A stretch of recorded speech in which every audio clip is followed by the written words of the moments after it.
My life was perfect. Some may even call it too perfect. I had a loving wife, children I cared for, and perfectly average 9 to 5 job. I was happy. My average days consisted of waking up at 7, freshening up, getting breakfast while reading paper, helping my kids get ready for school, then eating lunch with my lovely wife and leaving to work, working till 5 p.m., getting home, helping kids with their works, cooking dinner and eating it with my wife and children, spending some quality time, and then going to bed, thus ending the day. Everything was going smoothly in my life, but then I met Sheila. Sheila was the new employee hired by the company I worked in. Coincidentally, she was given the other part of my single office.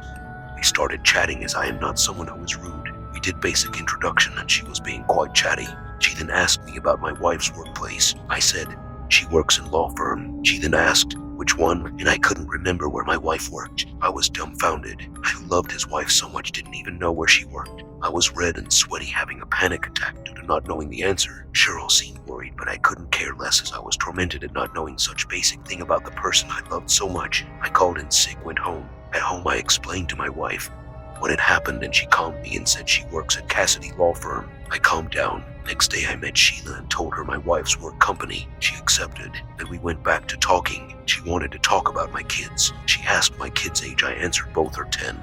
They are twins. Then she said raising them as babies must have been difficult for you, right? I answered, yes it was, but once I went to my workplace I panicked again, as I couldn't remember them as babies. All I could remember were them being 10 years old. I couldn't even remember their birthdays. I started hating myself for being bad father who couldn't even remember about their children. I was about to cry, so I went to meet my friend Jack. I talked with Jack about all of my worries and he helped me calm down.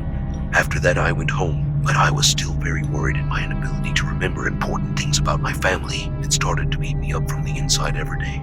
My perfect life became no longer perfect just because of simple conversation I had with Sheila. Then it clicked. It is all Sheila's fault. Yes, it is all her fault. If she hadn't asked me about my wife, my life would have still been perfect. The only thing now was, I knew that Sheila was the cause of every trouble I had, so I had to fix my problem with Sheila. So I invited Sheila to my house, and here we are now. So, Sheila, why do you keep asking about my family? Don't you have anything better to do? And why didn't you want it to come to my home when I invited you? Don't you have common courtesy? You have been making my perfect life miserable every day when I go to office, as if I don't have work.